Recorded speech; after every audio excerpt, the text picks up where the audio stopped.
आदमी के जेब से जुड़ी हुई है, खासकर उन लोगों के लिए जिन लोगों ने लोन वगैरह ले रखा है, क्योंकि अब आपको इसके ब्याज पे राहत मिलने वाली है। दरअसल आरबीआई ने ब्याज दर घटा दी है, जिससे लोन ईएमआई पहले से सस्ती हो जाएगी। देखिए रिपोर्ट।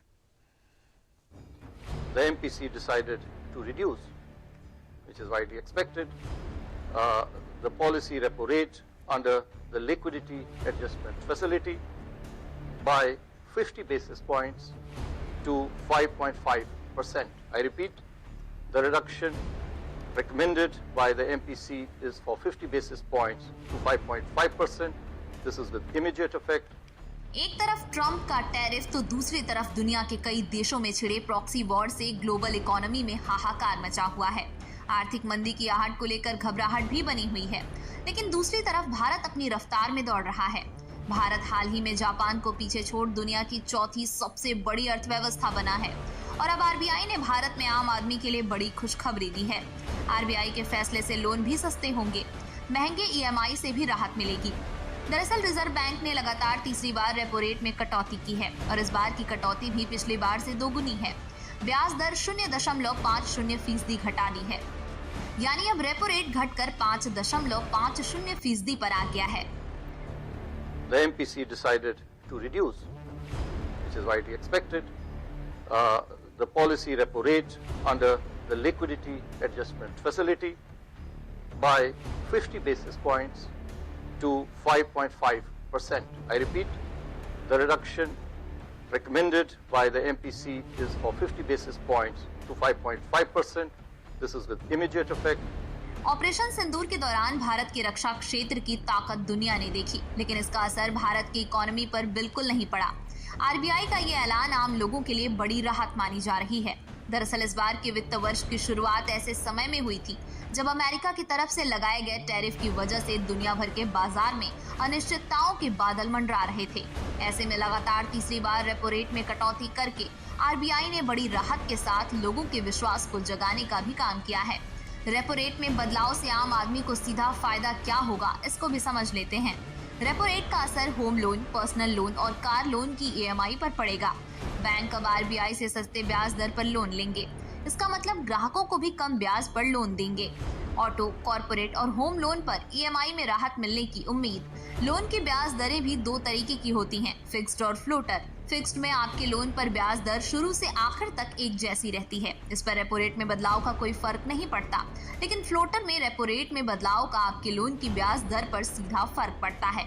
ऐसे में इस रेपो रेट में बदलाव का फायदा भी उन लोगों को ही मिलेगा जिन्होंने फ्लोटर ब्याज दर पर लोन लिया है।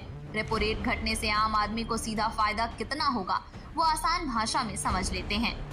मान लीजिए आपके पास 20 लाख रुपए का लोन है, जिसकी अवधि भी 20 साल ही है, तो 8% के ब्याज दर से आपको 16,729 ईएमआई देना पड़ता है और 20 सालों में आपको कुल 40,14,000 रुपए चुकाने होंगे।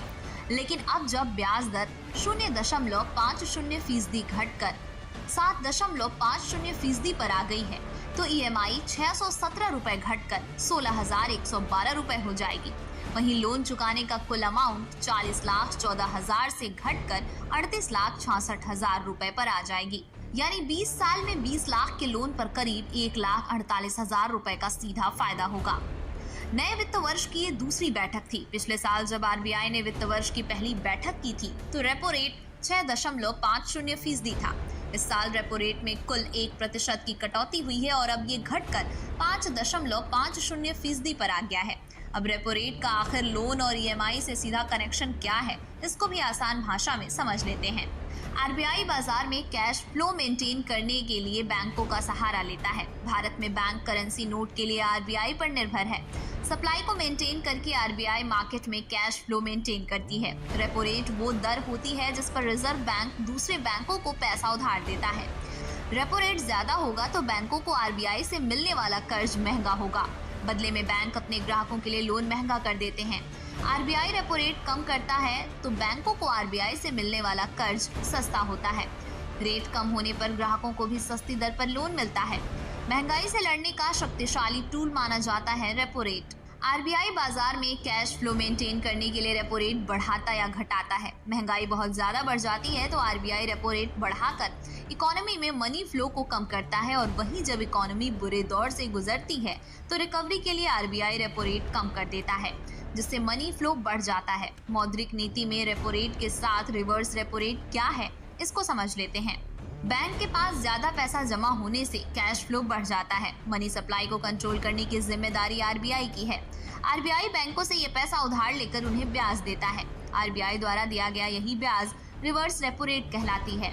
रेपो रेट को लेकर आरबीआई द्वारा लगातार उठाए जा रहे कदम बेहद अहम माने जा रहे हैं। एमपीसी ने वित्त वर्ष 2025-26 में महंगाई दर और जीडीपी को लेकर भी अनुमान जारी किया है, जो कि पिछली बैठक के अनुमान के बराबर ही है।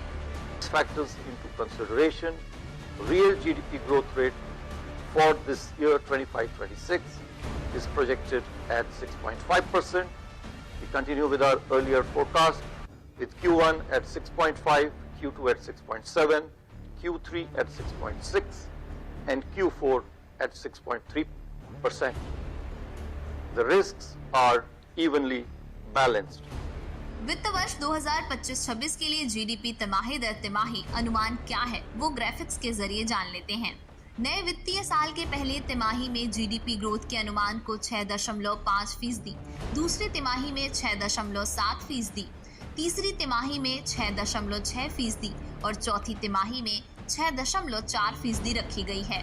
साल 2025-26 में ओवरऑल जीडीपी ग्रोथ 6.5% रहने का अनुमान है, तो वहीं महंगाई दर 4% से घटकर 3.7% कर दिया है। वित्तीय साल में एमपीसी की कुल 6 बैठकें होनी है। करीब हर 2 महीने में होने वाली एमपीसी की बैठक में आरबीआई रेपो रेट से लेकर जीडीपी ग्रोथ और महंगाई दर को लेकर फैसले लेती है। मॉनेटरी पॉलिसी कमेटी में 6 सदस्य होते हैं, जिनमें 3 आरबीआई के और बाकी केंद्र सरकार द्वारा नियुक्त किए जाते हैं।